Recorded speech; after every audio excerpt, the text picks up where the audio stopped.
Sur la base du cahier des charges, donc on produit différents prototypes qu'on vient tester, tout d'abord au laboratoire, où on vient évaluer la rigidité de la raquette, mais aussi la résistance mécanique aux chocs et aux impacts qu'il peut y avoir pendant le jeu.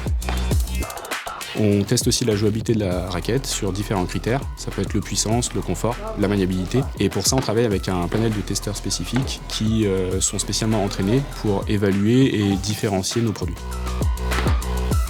Puisqu'on travaille en continu avec Juan pour améliorer sa raquette, sur base de la Technical Viper, sa demande à lui a été d'avoir plus de puissance et plus de facilité à mettre des effets dans la balle, pour un objectif principal qui était d'avoir des coups d'attaque plus décisifs.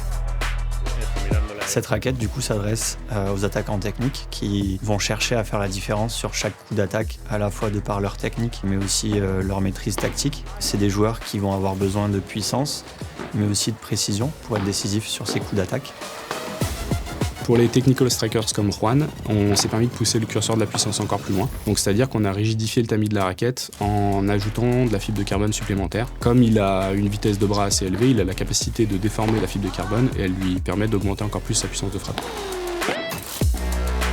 En compensation, on a légèrement adapté le plan de perçage de la raquette, c'est-à-dire qu'on a rajouté 2 trous sur la partie basse du tamis pour ajouter aussi de la tolérance supplémentaire en cas de coup décensé. Enfin, on a travaillé différents vernis avec différentes granulométries jusqu'à obtenir celle désirée qui lui permettent d'apporter plus d'effet sur certains de ses coups. Pour les spécifications de la Technical Viper de Juan Lebrón, on est parti sur celle de la Technical Viper, qui en font la raquette la plus puissante de notre gamme, c'est-à-dire qu'elle a un poids de 365 grammes et une balance plutôt en tête de 270 mm.